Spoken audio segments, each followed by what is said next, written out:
Ladies and gentlemen, boys and girls, Fazbear Entertainment would like you to put your hands together for the one, the only, Freddy Fazbear. Rewritten!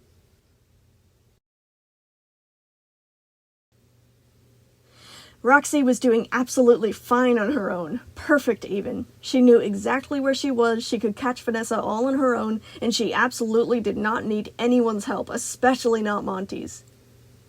It would just be a lot more convenient for her if she could see. Roxy rubbed fiercely at her face for the 100th time, wincing as her claws grated over the strings of melted plastic. Freddy's eye wasn't behaving, not matching with the burnt-up socket that it had been set in. Every time it flicked back and forth to look around, a crunch of pain stabbed into her head, her whole face throwing a fit every time she tried to use the donated part. But she could take it. It was fine. Roxy slowed to a stop, the air contracting so forcefully around her it felt like she couldn't breathe. The flickers at the edges of her vision made each step uncertain, imagining rows and rows of eyes watching her just beyond her reach, watching and laughing. She took her gaze off the floor, once again pivoting around to challenge the invisible glares. She caught brief flashes of fountains, benches, and random assortments of minigames from ring toss to a plastic fishing pond, none of which were helpful. All of the colors were wrong. It was all in shades of blue, from cyan to navy, things overlapping and dodging in and out of her field of view. It felt like she was peering through a fish tank, things sliding near the edges of her vision and approaching at a weird curved angle that didn't line up with the rest of the mall. But that was fine. She didn't need help. She was navigating perfectly fine on her own. Roxy accidentally kicked one of her own ankles and slapped her remaining hand down onto the ground, teetering back and forth as she tried to balance herself. But she recovered quickly. She was already pushing off the ground like it never happened. She nearly tripped again within a few seconds. Frustration began to curdle inside of her, and she instead looked down to the tiles beneath her feet, trying to make sense of the starburst patterns that were painted onto them. One foot in front of the other. Keep going. She could do this. The ground tilted, and her arms yanked up again to regain her balance. No, the floor wasn't moving. Stop being stupid. Just walk. It's not that hard. She could see fine. In fact, the farther away she got from Monty, the clearer her vision was. Before, when he was yelling at her, she had gone completely blind. Of course she would be better at focusing without Monty around. She honestly didn't know why Freddy thought this mission could serve as a teaching moment. Clearly, Monty hadn't changed. He was just as much of a brute as before. Roxy should have gone off on her own a long time ago. Because she was strong and independent and capable even with only one stupid eye. She was doing amazing. Monty would regret ever messing with her after she... With a clang, an unseen obstacle smacked right into her face. Roxy staggered back, holding onto her nose, terror pulsing up her form. "Who's there?" she snapped, swiping with her claws. She found what she must have hit instead. Some thin pole or something, it didn't matter. Roxy elbowed her way around it, stubbing her toe on something, jolting back and throwing her arms out, waiting for her balance to return.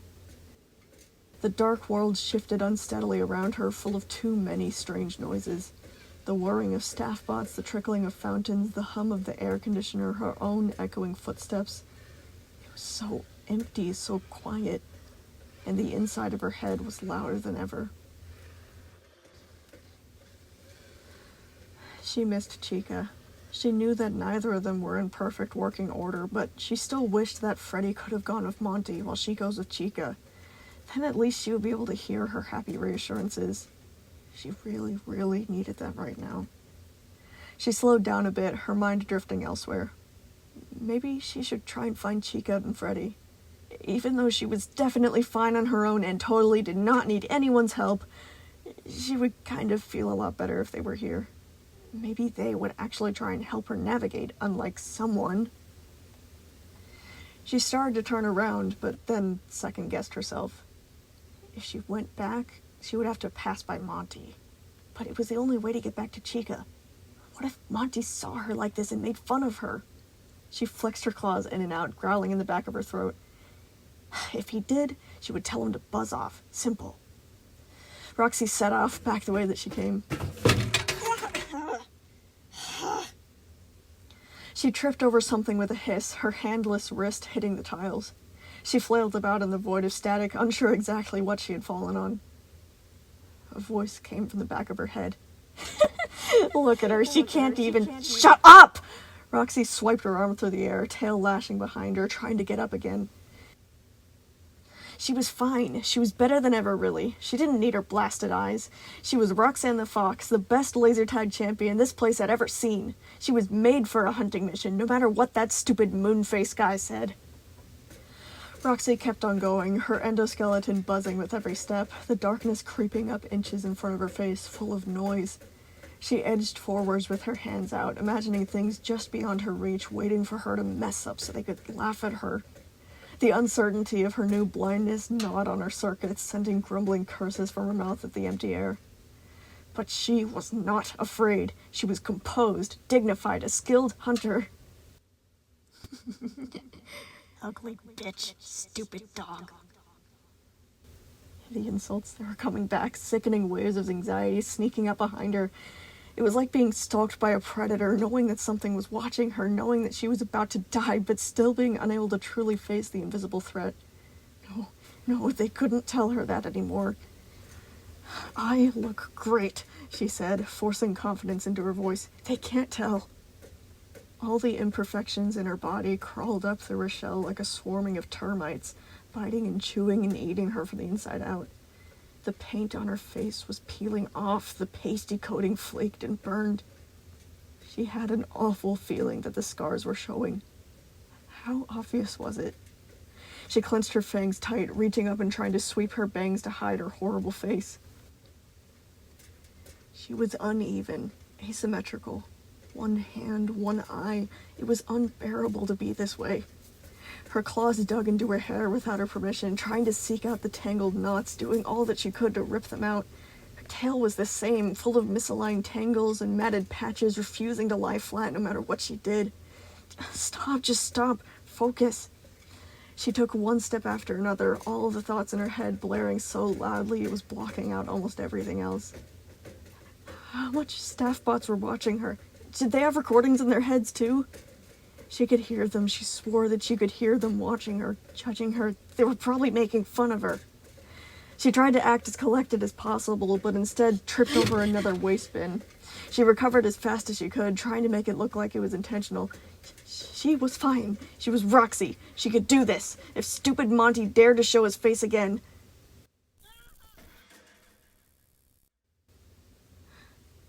A crash. Her shell felt like electricity was coursing through it. She froze to the spot. Her ears perked up and swiveled back and forth to try and find the source. It was distant and far ahead of her. She tried to force herself to calm down. It was probably just Monty destroying something again. She growled unhappily to herself at the thought. Of course he would take the chance to wreck even more property. The argument still echoed through her head, distorted and far too brief. She wished that she had said more. There were so many other words that she wanted to spit out at him, making her feel like a volcano about to erupt. Why did he try talking to her? She made it clear that she didn't want him anywhere near her. That stupid lizard probably just wanted to make fun of her. Yeah, that's what he was doing. He knew that she didn't want to talk to him. He knew that she told him to go away, but he just couldn't help himself. He just wanted to stare at her ugly, disgusting face and tell her how weird it looks, to bombard her with questions about the claw marks, and it felt like she had swallowed a smoldering pile of ash, the filthy hate digging deeper and deeper into her the more that she thought of him. On the exhale, her whole body quaked, her claws digging into her palms as she marched onwards, feeling like she was walking on broken glass. Monty couldn't fool her. She would never forget what he did. Even after what happened, the least Monty could have done is keep the bowling alley up to respect the person who came before him. But no, he just had to throw the world's biggest temper tantrum and rip it all up. Roxy knew why. He wanted to force them to move on, didn't he? He wanted to act like Bonnie didn't even exist. Monty was probably glad that Bonnie died. That thought stung her viciously, a wild red haze rioting inside of her, begging to be let out of her mouth. They only made the big klutzy gator after putting Bonnie down. If Bonnie hadn't died, Monty wouldn't have even existed. She wouldn't forget. She would never, ever forget. The air around her grew hotter with every breath that she took, her vision getting worse as black spots began to cover her surroundings. She tried to focus through it, but every time she thought of Monty, it would just get more difficult to see. Of course, even when she was far away from the stupid lizard, he was still finding a way to mess her up. As if in response, Roxy immediately ran into something and fell all over it. Her head was shoved into a tiny space, several crumpled items clattering out, the smell of greasy burger wrappers and crumpled soda cans making it clear what she had fallen into. She shoved the trash can away from her, several sticky pieces of it clinging to her face as she tried to wipe it off, a hot wave of embarrassment washing over her. She kicked at the stupid garbage, peeling off several gooey styrofoam cups and throwing them to the ground, a shiver of revulsion raking up her spine. Did someone see that? A drop of fear entered her, but she wasn't able to focus long enough to look around properly. Her tail bristled and she backed away from the stupid trash can, the teasing laughter of little kids spiraling through her head. No, straighten up, fight back, show them you're not afraid. She hurried, reaching out into the void, her eye flickering back on and off. She hissed bitterly, washed out images coming to her in a delay, most of the world captured in glitching gray tones. But she could definitely see the staff bots watching her, probably laughing at her. "You think this is funny?" Roxy declared challengingly, drawing herself up to her fullest height. "If you stupid tin cans don't leave me alone, I am going to drown your circuits in a fountain." She listened intently, trying to track their movements. She wasn't sure if they listened to her. "And I mean it," she added. "Nobody's going to miss you. They can just make another staff bot to replace you any time. So keep on wiping the windows and setting up wet floor signs and just stay out of my way." Again, she listened. She still wasn't sure if the threats had any effect. But of course it did, she told herself, ruffling her fur flat and staring onwards. If they were smart, they would heed her warning. Something was approaching her. She could hear the rolling of its wheels. Stupid little dog, tripping over herself. Look how she... "I'm fine," she said to herself. "I'm fine!" She tried to get up, reaching out. She staggered around blindly, gravity lurching all the wrong directions, her balance ruined. Roxy was only getting more frustrated with each mistake. She spun in a circle, trying to find anything, both arms not finding a single landmark to connect herself with. She tried to listen instead. She could hear running water, the rolling of staff bots, her own frantic breathing. Was she getting closer to Chica, or just closer to Monty? She tried to drag her hand along the right wall, doing her best to retain her sense of direction, to figure out if there was some sort of hallway that connected her to Chica. But she only swiped along the edges of windows and racks of sunglasses. When she was close enough to hear the humming of the primitive servos, many staff bots scrambled out of her way to let her through. As they should. She got momentarily tangled up in what must have been a closed sign, and ripped it off and casted it away, halting to try and collect herself, raking her claws through her matted hair. But she was doing great. She was being strategic and smart and trying her best. She was going to be the one. When she turned Vanessa into the police, those idiot kids would show her some respect. They would know better than to keep laughing at her. Roxy would get to Vanessa first and stop her. Vanessa was clearly evil for some reason, and clearly anything she ever told her about them being best friends didn't mean anything. It was just a lie. Roxy was fine with that. She was fine. She didn't care. Look how much she doesn't care. She would turn Vanessa in herself. She would catch that stupid backstabber and lock her away. Who does Vanessa think she is, kidnapping some random kid? Roxy didn't act that way, not even when they pulled her tail and called her names. Because Roxy was above that. She was mature. Very, very mature, obviously. Vanessa just couldn't handle it. Footsteps, a crunch. Roxy stopped, alarm pulsing up her endoskeleton. "Monty? That better not be you." There wasn't a response. Roxy wanted to shrink away and hide, but she forced herself to hold her dignified position. Keep going, just keep going. Keep your chin up, keep your shoulders square. Don't tremble, don't. The longer that she spent wandering through the black nothingness, the more that she relaxed. See? Nothing. Probably just a dumb staff bot. Roxy eventually began to doubt herself. She had been retracing her steps for a while, but she began to slow down despite how much she tried to keep her appearance up. Normally, being around Chica was the most comforting thing that Roxy could ask for. She wanted to hear her sweet voice, wanted Chica to tell her that everything would be okay. This nightmare would be over soon. Roxy just had to find her way to her. But she still remembered how she felt the moment that the chip was out and Roxy could feel her own thoughts again. She had become horrifyingly aware of how mutilated her face was, making her want to shrivel up and die. What if Chica thought that she was ugly? Roxy knew that she looked just awful with melted eyes. The shame was burning beneath her paint like acid was trying to eat her from the inside out. Chica would never say it. She was too nice for that, but she could easily be faking a smile. The worry clenched in her endoskeleton, her thoughts going around in frantic circles. She wanted Chica, but what if Chica was talking about her right now to Freddy? What if she was laughing at her? What if she was glad that she wasn't put on the same team as Roxy? Those thoughts were unbearable, but she snapped them closed and pushed against it. No, she couldn't think that way. It only led to bad things. She looked good. She looked fantastic. Even with her melted eyes, she was still beautiful. Still beautiful. I'm not scared of you, she growled, starting off in another direction. I'm not.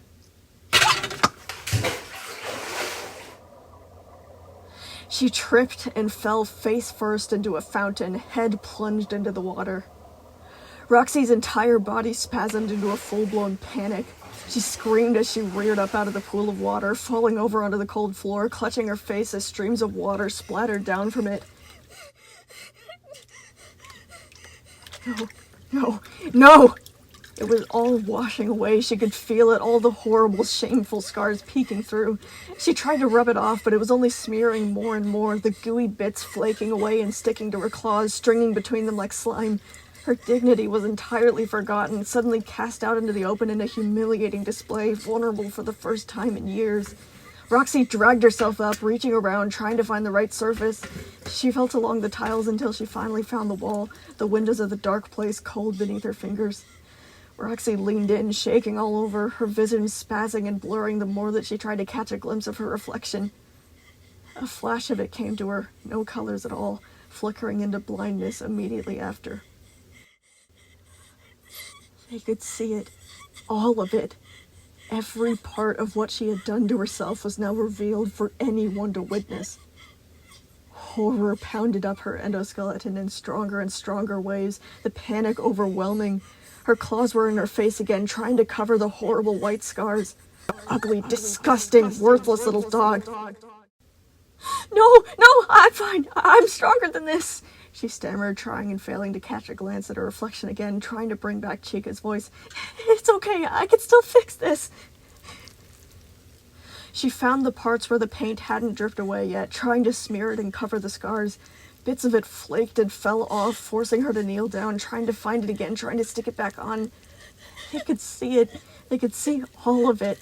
The places where she had scraped away at her uneven nose, the places she grinded down in her clunky chin. Her claws had been originally made for extra grip during the arena matches. Back whenever she had done this to herself the first time, they were instead used to attack her imperfections. It had hurt so badly. But she hadn't been able to stop, knowing that she was almost there, she was almost beautiful, that she had to just keep on clawing away at her face until it was even, until it was symmetrical, until it was perfect. Just keep carving and scratching and filing down all of it while biting back screams of pain. The paint was all that she had after the damage had been done. It was the only thing that was covering up the gritted patches of broken plastic. And now that paint was melting away. She was an ugly, stinking pile of actual dog shit. Not pretty enough, not fast enough, not strong enough, not good enough. What was she thinking? She didn't deserve Chica. Pathetic, worthless, disgusting.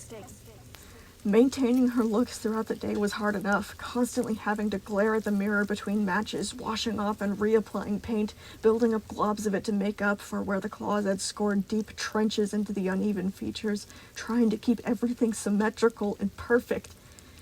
But now, half blind in an empty mall, there was nothing that she could do. No, I can still make this work, Roxy told herself, still rubbing at her face. I'm okay, I'm fine, I can make it through this. Memories assaulted her again and again as she tried to smear the paint back into place, her eye flickering and cutting out as she desperately fought for her sanity. She could practically feel them as they tugged on her tail, hear them as they laughed at her. How long would it be like this? She couldn't fix it. She needed more paint to cover it up. She needed to go to her room. She couldn't bear another second like this, exposed and shaking and... A snicker. Roxy's head shot up at the sound, ears swiveling. It could have been something else. A staff bot moving or the AC shutting off. A sickening feeling crawled up over her armor, from her head to the tip of her tail. Even though she couldn't see a thing in her panic, she knew that something out in the void was staring directly at her. No, someone was watching. Who's there? She said, voice cracking in a way that she despised. Nothing. She tried to peer through her faulty eye. It wasn't working. She couldn't focus. Show yourself! Roxy left the window behind with a vicious snarl, lashing out into the darkness, coming up with nothing. She felt around, finding the window again, trying to go another direction. The wall dropped out before her, and after a few confused grabs at empty air, she recognized that she had found a corner. Roxy set off around it, but immediately banged both shins on a row of what felt like solid metal bars. Her arms lashed out, managing to regain her balance, the shell encasing her knees throbbing. Another laugh. Who's there? She yelled, ferocity burning behind her horrible face. I guess I don't need this suit for you, the voice replied conversationally. She snapped her head in that direction, the patchy fur of her tail bushing up in alarm. Vanessa. She wished now, more than ever, she still had her X-ray eyes. She had been able to see Vanessa inside of her suit, thanks to them. But now... Roxy spurred into action. She charged in the direction that she had heard her, immediately hitting another rail and taking a tumble. The ground was lower down than she had remembered, and in a split second, she had fallen flat on her face with her legs up in the air.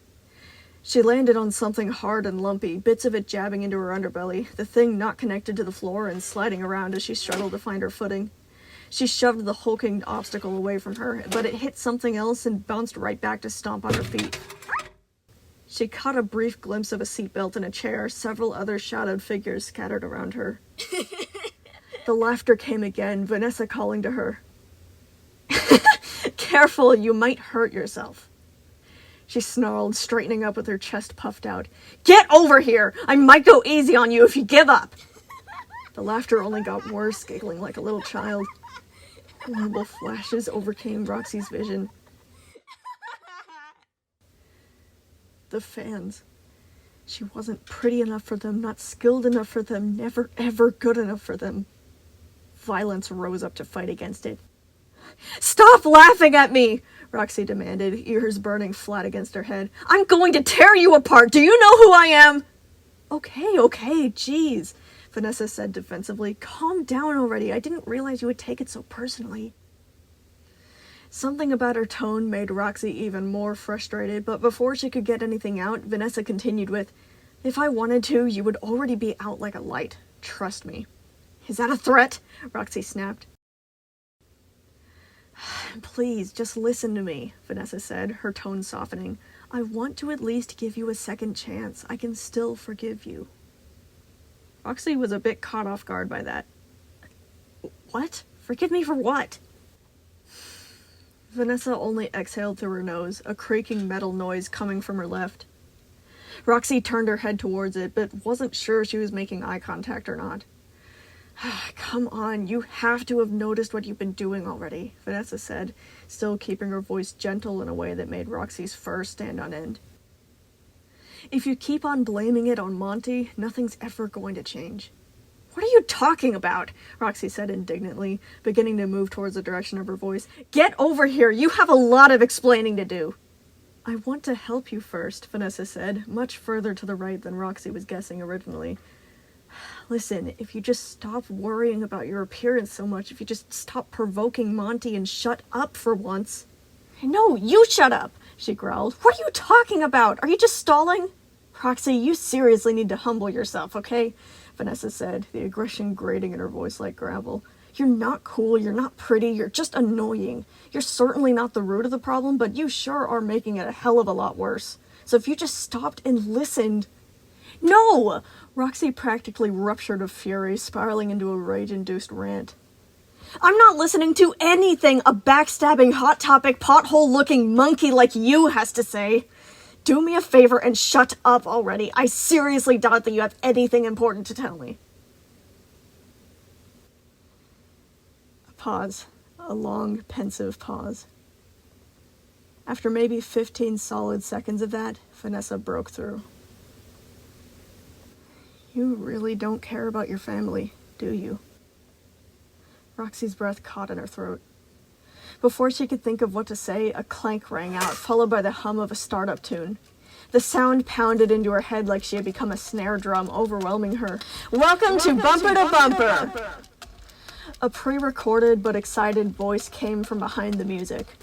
Last one standing wins! 3, 2, 1, go! Roxy had about 2 seconds to connect the sliding obstacles and the much too enthusiastic announcer before a bumper car rammed into her ankles. Roxy fell over onto another car with a cry, scrambling back. Her insides dropped as she fell off the other side of the cart, elbows banging onto the floor. Fine, if you don't care about them, I'll do this the hard way, Vanessa said, her voice carrying despite all the splitting noise. I've waited a long time for this. No, she had to get up. She was the best, even with her horrible face. She was the only one meant for this sort of thing, chasing and catching people. She should be able to do this. She would do this. And still, as she got to her feet, the memories of the laughter persisted. It bubbled and popped above the ridiculous dubstep music, coming from every direction at once, boiling her alive. Laughing at her. A bumper car bashed into something heavy on the right. Roxy lunged at the disturbance, only to have her feet swept out from under her again. Before she could get up, another car crashed against her side, nearly running her over. She skidded across the floor, leaping and grabbing the nearest car, swiping her paw where the driver's seat was. Of course, she came up empty. Wow, Gregory really did a number on you, Vanessa said, voice laced with fake sympathy. I thought you'd be tough to deal with, but I guess a 10-year-old got to most of you first. Another hit to her legs, another staggering fall. Her handless arm was run over, sending a cry out of her throat, forcing her to curl up and get bashed again from the other side. Where are you? She hollered, humiliation burning her alive. Get over here already! It'll make this easier! You know you're done! Just as she said done, she was cut off by another bashing, this time from the left. She fell and scrabbled at the floor with her one hand, trying to get up as a bumper car ran over her tail, yanking a yelp out of her. Laughter spun around her like a kaleidoscope, spinning her into a disoriented pain. Her eye wasn't working. She was trying so hard to get some sort of power into the socket, but the melted wires just weren't cooperating, leaving her in a dark abyss. If I'm done, why do you keep tripping over yourself? Vanessa asked, seeming genuinely frustrated. You talk like you're so tough and so great and so much better than everyone, but you still aren't smart enough to know what they think of you. What? Roxy fumbled, the floor shaking beneath her feet. You still can't tell yet? Vanessa chuckled, words sharp as razors. They think you're a joke. Another car came out of nowhere, making her stagger back, her insides twisting tighter and tighter with each sentence. No, I'm not! Stop! You're an ugly, cheating joke, Vanessa went on, and you know that too, but you don't want anyone else to know. It makes sense why you'd cheat and steal some random staff bot's eyes. Without that crutch, you're nothing. Another crash. She was gasping on the floor, the same bumper car backing up and ramming her again. She floundered around helplessly, trying to escape, but other bumper cars were blocking her from all angles. Her back struck the wall at the next hit, stunning her.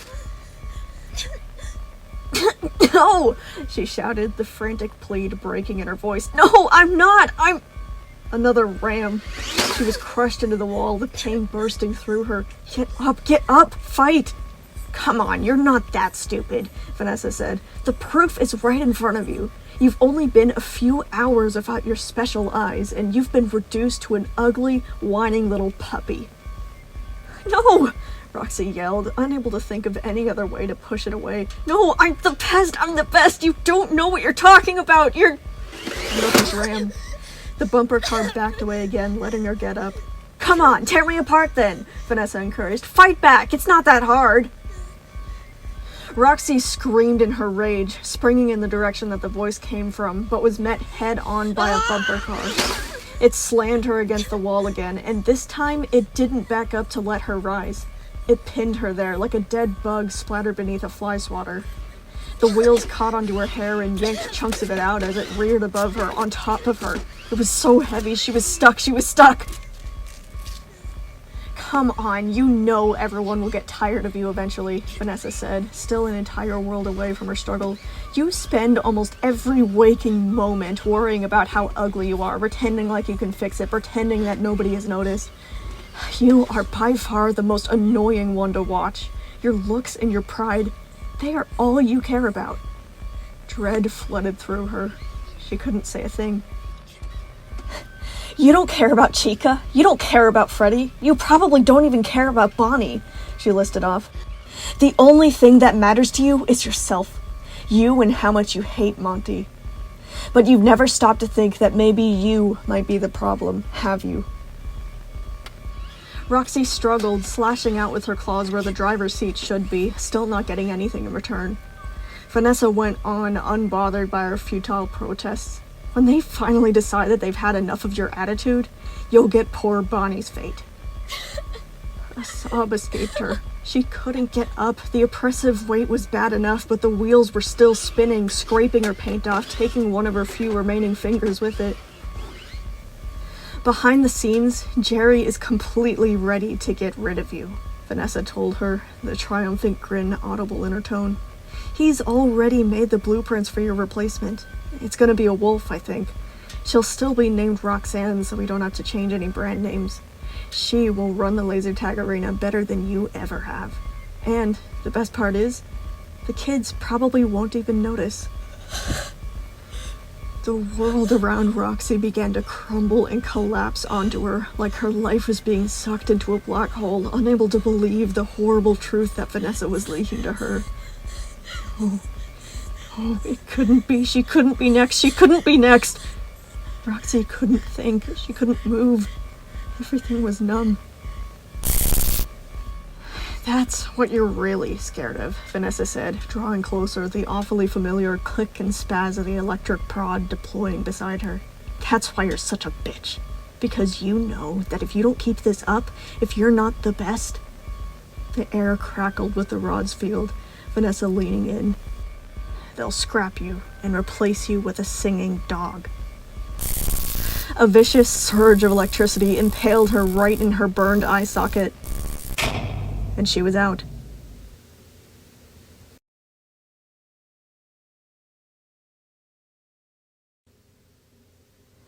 Collection of March 21st incident reports. On March 21st, 2082, Roxy yelled at a child until they cried. In the middle of a match, Roxy hid deep into the maze, deciding to cry instead of participate in the game. When the children saw her like that, they began to tease her, as children do. One particular child by the name of Marcus Jones decided to pull her tail, and upon recovery, Roxy immediately advanced on Marcus and began to violently threaten him until he eventually ran away in tears. Assessment. She will be disciplined. Tell her that she'll be next if she doesn't get her act together. Any further conduct like this will not be tolerated. Jeremy Miller. On March 21st, 2082, Chica ate a cake instead of serving it. Chica was supposed to be baking food for one of the parties, but she was so late on their order, the customers demanded to see her in the kitchen. They found her devouring both the cake and several more food items that weren't even cooked yet. I, as her new manager, disciplined her. I made her throw it up and then clean it off the floor. I just thought I should mention here that I took action and gave the customers a refund. Assessment. She will be disciplined. Tell her that she will be next if she doesn't get her act together. Any further conduct like this will not be tolerated. Jeremy Miller. On March 21st, 2082, during a Showtime performance, Freddie experienced some type of malfunction. He froze up before singing a single line and threw the others off, leading to them halting the show. Freddie did not respond to his name and began to have some sort of meltdown, eventually resulting in us needing to cancel the show entirely. I thought we were past the stage fright thing. Can someone please fix this by tomorrow? I don't think he'll be any better for the next show. Assessment. He will be disciplined. Tell him that he will be next if he doesn't get his act together. Any further conduct like this will not be tolerated. Suggestion for the repairs. Monty's new program had not yet been tested, so the others were unable to sync with his new presence, causing the malfunction. Do not call it stage fright. He is fine. Jeremy Miller. On March 21st, 2082, DJ got into a heated argument with his new manager. After canceling the show, Freddie was taken down to parts and services to be disciplined. However, DJ tried to get them to stop and began yelling that they were making it worse. When that didn't work, he grabbed the manager and pressed him to Freddie's shell, causing Freddie's manager to receive the electric shock too. DJ continued yelling at both the new managers until they shocked him into unconsciousness. Assessment. Do not reward him for his rebellious behavior. Follow through with both Freddie and DJ's punishment. Make it clear to him that this is his only warning. If he interferes with our process again, I will do worse than shocking him. Jeremy Miller. On March 21st, 2082, Monty caused over $1,000 in damage because there is absolutely nothing in this stupid gator that can bowl. Monty begun by throwing a bowling ball at the pins rather than rolling it, cracking the far wall.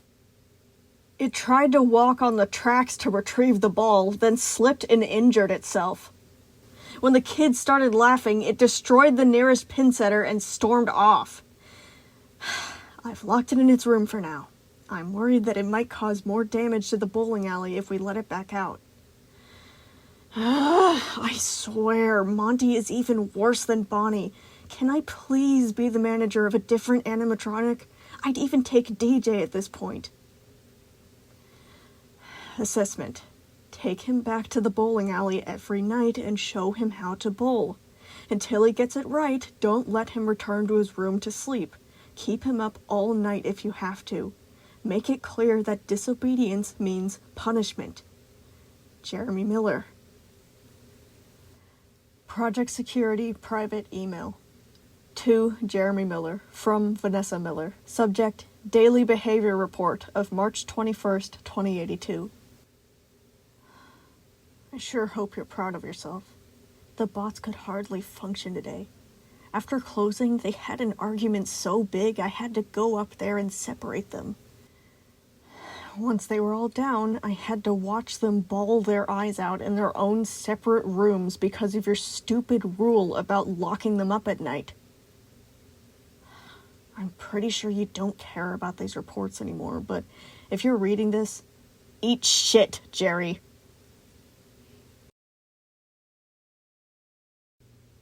Hey, sorry if anybody's name is Jerry. So, a quick update on the progress of the rewrite. I've decided to disassemble chapter 17, similar to what I did with chapter 15, because I listened over it and deemed it to be unworthy. But hopefully with this new schedule of 2 weeks in between each episode, I'll be able to comfortably finish it without you guys noticing any delays. So yeah, hopefully I'll be able to post it in 2 weeks. I can't really predict the future and don't know if something crazy is going to happen, but I'll try anyway and see how it goes.